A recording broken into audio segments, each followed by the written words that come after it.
بسم اللہ الرحمن الرحیم۔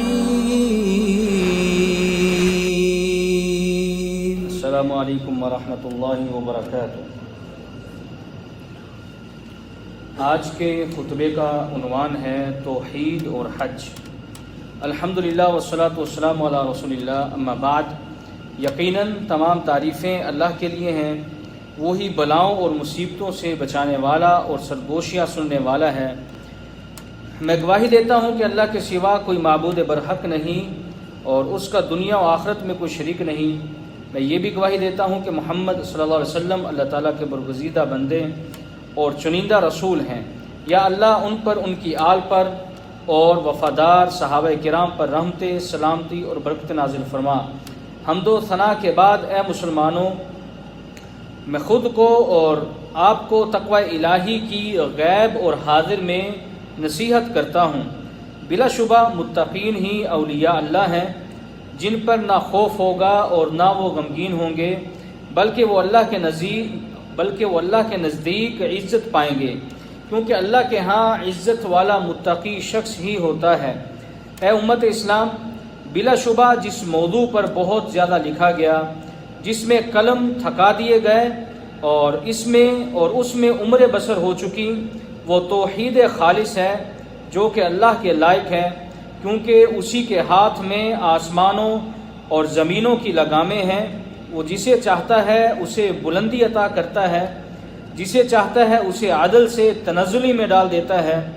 وہی ہے جسے وہ چاہے عزت دے، جسے چاہے ذلیل و خوار کرے، کیونکہ وہی آسمانوں میں اکیلا الہ ہے اور زمین میں بھی وہ اکیلا الہ ہے۔ اسی نے ہر چیز کو اپنے علم اور قدرت کے ساتھ گھیر رکھا ہے۔ بھلے جو چیز زمین میں چلنے والی ہو اور کوئی چوپایا ہو، فضا میں اپنے پروں کے ذریعے اڑنے والا بھلے کوئی پرندہ ہو، کوئی پتا اس کی اجازت کے بغیر جھڑ نہیں سکتا، اور زمین میں کوئی چیز داخل نہیں ہو سکتی یا زمین سے نکل نہیں سکتی مگر وہ اسے جانتا ہے۔ وہ جانتا ہے بر و بحر کے اندھیروں میں جو کچھ رونما ہوتا ہے۔ وہ جانتا ہے کہ کون سا بیج زمین میں خشک ہوگا یا کون سا بیج فصل کا حصہ بنے گا۔ اس نے تمام چیزوں کو اپنے علم سے گھیر رکھا ہے۔ اس کی بادشاہت ہے، اسی کی قدرت اور منشا ہے۔ یہ ہے تمہارا رب، اس کے علاوہ اور کوئی الہ نہیں۔ وہی ہر چیز کو پیدا کرنے والا ہے، لہذا صرف اسی کی عبادت کرو، کیونکہ وہ سب سے عظیم ہے، ہر چیز سے وہ بڑا ہے۔ اس کی مخلوق اس کی نافرمانی کرے یا فرما برداری، اسے کچھ فرق نہیں پڑتا، ہاں مگر اس نے تمام مخلوق کو اپنی عبادت کرنے کا حکم دیا ہے، تاکہ وہ اس اکیلے کی عبادت کریں، اس کا شکر بجا لائیں، اپنے مقاصد کو، اپنے اعمال کو صرف اسی کی رضا حاصل کرنے کے لیے صرف کریں، کیونکہ اس نے جنوں اور انسانوں کو نہیں پیدا کیا مگر صرف اسی کی عبادت کرنے کے لیے انہیں زندگی بخشی۔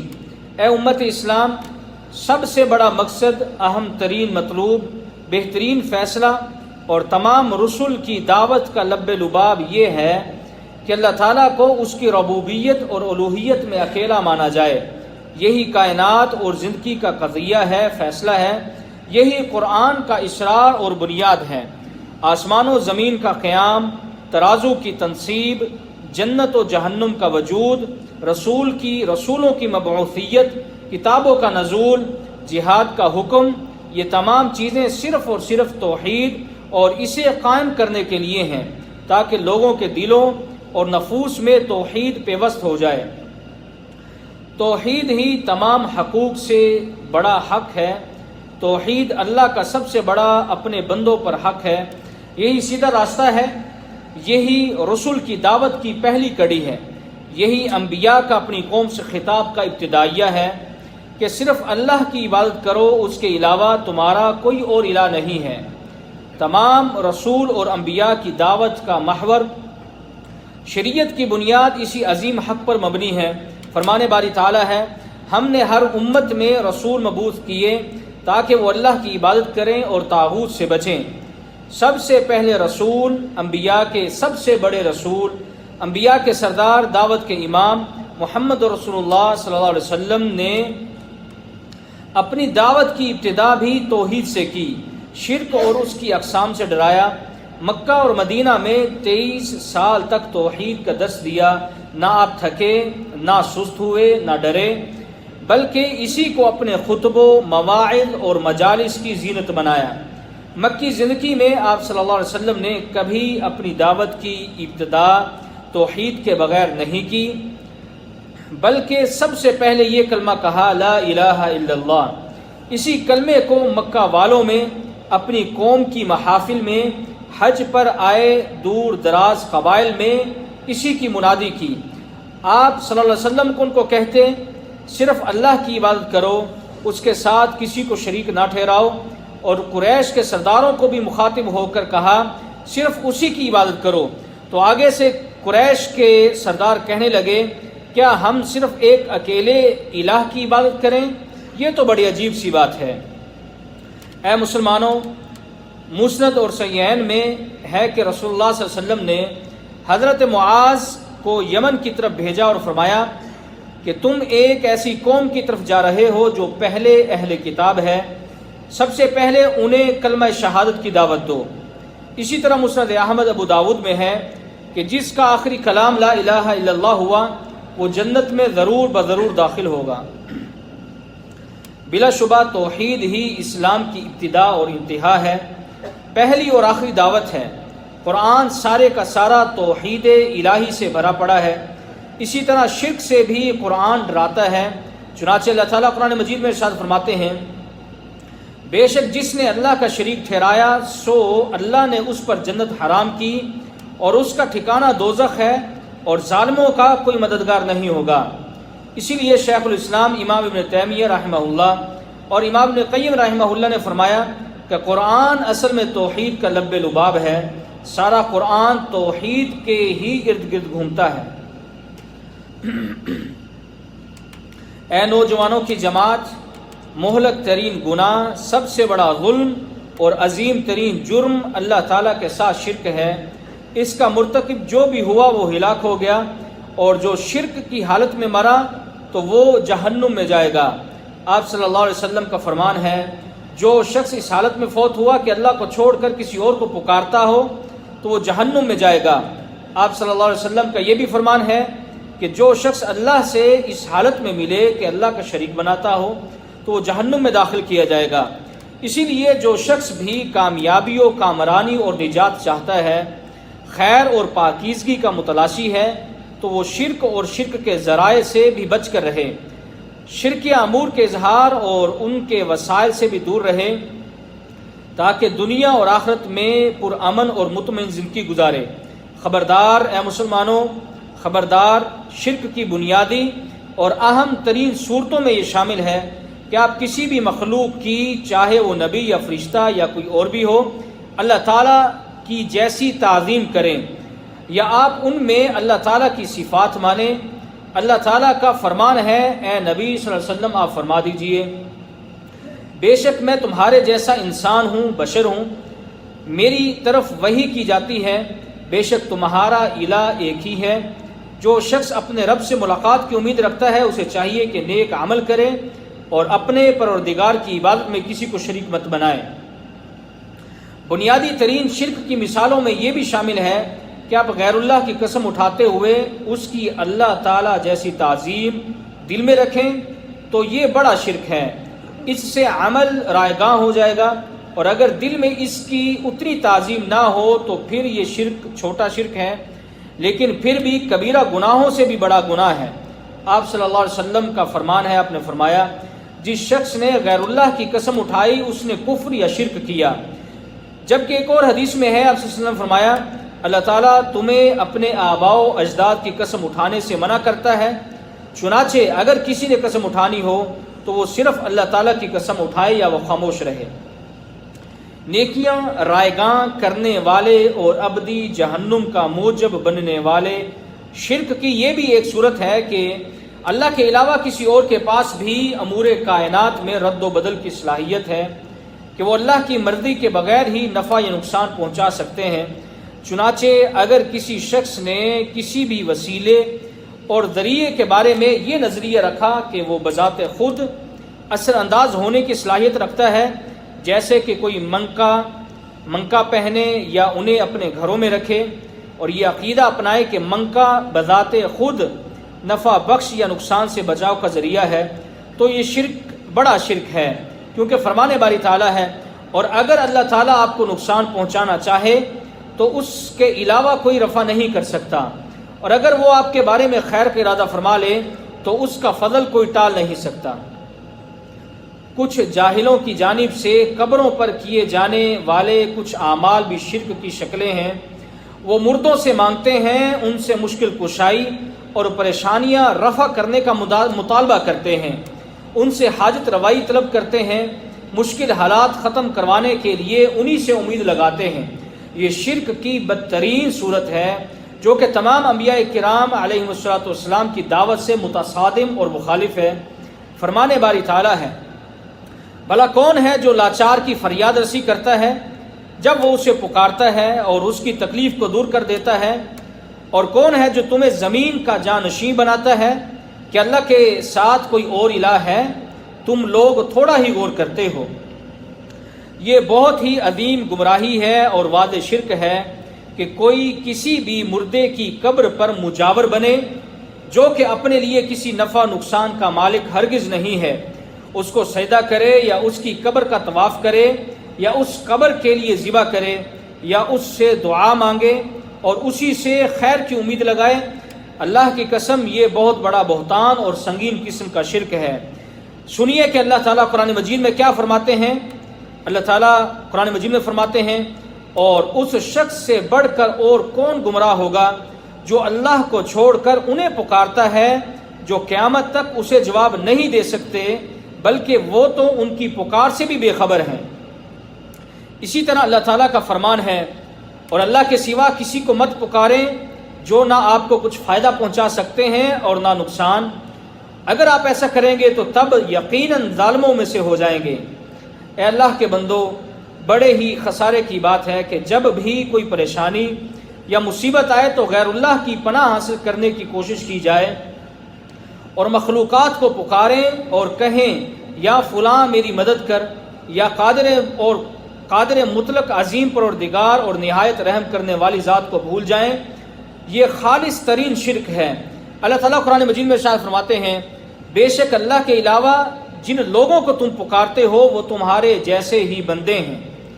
اسی لیے اے مسلمانوں، تم اپنے رب کے لیے مخلص بندے بنو، اپنی دعا اور امیدوں میں اسی کو پکارو، خوف اور محبت اسی سے ہو، گڑ گڑانا اور آہ و زاری اسی کے سامنے ہو۔ فرمان باری تعالیٰ ہے کہ اے نبی آپ کہہ دیجئے، میری نماز، میری قربانی، میری زندگی اور میری موت سب کچھ رب العالمین کے لیے ہے، اس کا کوئی شریک نہیں، اور مجھے اسی کا حکم ہوا ہے کہ میں سب ماننے والوں میں سے ہو جاؤں۔ اسی لیے آپ صلی اللہ علیہ وسلم نے اپنے پروردگار کے حکم پر لبیک کہتے ہوئے دعوت توحید کا فریضہ سر انجام دیا۔ آپ صلی اللہ علیہ وسلم نے عقیدہ توحید کا مکمل تحفظ فرمایا۔ نبی اکرم صلی اللہ علیہ وسلم نے انبیاء کرام کی قبروں کو مسجدیں بنانے والوں پر لعنت فرمائی اور پھر انہیں اللہ تعالیٰ کے ہاں بدترین مخلوق قرار دیا۔ پھر آپ صلی اللہ علیہ وسلم نے فرمایا، خبردار تم قبروں کو سجدہ گاہیں مت بناؤ، میں تمہیں اس سے منع کر رہا ہوں۔ اسی لیے اے مسلمانوں، ان تمام عظیم مصیبتوں اور مہلک ترین اعمال سے بچ کے رہنا۔ یہ بات ذہن نشین رکھنا کہ شیطان تمہاری گھات میں ہے، وہ لوگوں کے لیے شرک اور شرکیہ وسائل کو اچھا بنا کر دکھلاتا ہے، انہیں صاف عقیدہ توحید سے روکتا ہے، جیسا کہ اللہ نے قرآن میں فرعون کا ذکر بطور عبرت فرمایا۔ جیسا کہ اللہ تعالیٰ نے قرآن میں فرعون کا ذکر بطور عبرت فرمایا کہ مومنین سمجھ جائیں۔ فرمان باری تعالیٰ ہے کہ نبی نے کہا، اے میری قوم کیا بات ہے، میں تو تمہیں نجات کی طرف بلاتا ہوں اور تم مجھے دوزخ کی طرف بلاتے ہو۔ تم مجھے اس بات کی طرف بلاتے ہو کہ میں اللہ کا منکر ہو جاؤں اور اس کے ساتھ شریک کروں جسے میں جانتا بھی نہیں، اور میں تمہیں غالب بخشنے والے کی طرف بلاتا ہوں بے شک تم مجھے جس کی طرف بلاتے ہو وہ نہ دنیا میں بلانے کے قابل ہے اور نہ آخرت میں، اور بے شک ہمیں اللہ کی طرف لوٹ کر جانا ہے، اور بے شک حد سے بڑھنے والے ہی دوزخی ہیں۔ پھر تم میری بات کو یاد کرو گے اور میں اپنا معاملہ اللہ کے سپرد کرتا ہوں، بے شک اللہ بندوں کو دیکھ رہا ہے۔ حضرت عبداللہ ابن عباس رضی اللہ عنہما نے فرمایا کہ حضرت آدم علیہ السلام اور حضرت نوح علیہ السلام کے درمیان 10 صدیاں گزری ہیں، اور وہ سبھی لوگ اسلام پر تھے، پھر شیطان نے انہیں بہکا دیا اور انہیں شرک پر لگا دیا، پھر لوگوں کی عبادت کرنے لگے، ستاروں، جنوں، شیاطین، قبروں کو سجدہ کرنے لگے، توحید ختم ہو گئی اور عقلیں فاسد ہو گئیں۔ اے مسلمانوں، اب وہ وقت نہیں رہا کہ شرق و غرب میں موجود مسلمان غیر اللہ کی پوجا پرستش کریں، بلکہ ضرورت اس بات کی ہے کہ عقیدہ توحید راسخ کیا جائے اور اللہ تعالیٰ سے سچے دل کے ساتھ دعا مانگے کہ وہی ہماری حاجت پوری کرے۔ اسی طرح اے لوگوں، اپنے خالق کی عبادت اور تعظیم کرنے کے لیے زندگی گزارو، ہر حالت میں اسی کے ساتھ لو لگاؤ، اپنے قلب و جان کو خالق سے جوڑو۔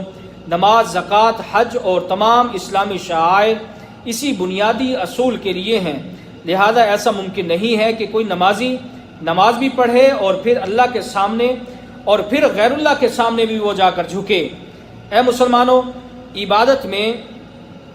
عبادت میں سب سے زیادہ حج ایسی عبادت ہے، سب سے بڑی حج ایسی عبادت ہے جس میں توحید کا ایک خاص تعلق ہے، جو حج چند دنوں بعد شروع ہونے والا ہے باذن اللہ تعالی۔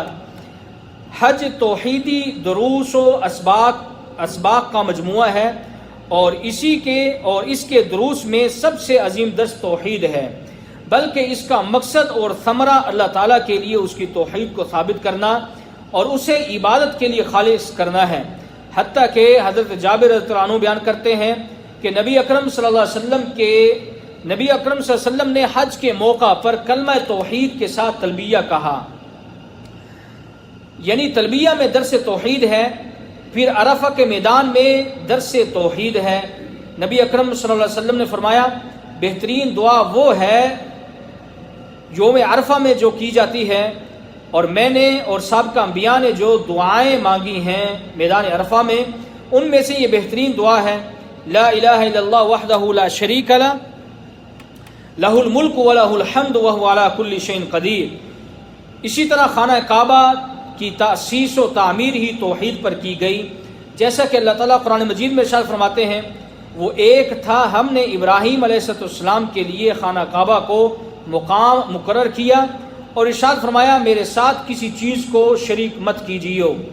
چنانچہ حج کے موقع پر انسانوں کی تمام جنسیں، رنگا رنگ بولیاں، الگ الگ مقامات اور مختلف رنگوں کے باوجود ایک ہی حیت و شکل اور ایک ہی عبادت کی ادائیگی کے لیے جمع ہوتے ہیں، تاکہ وہ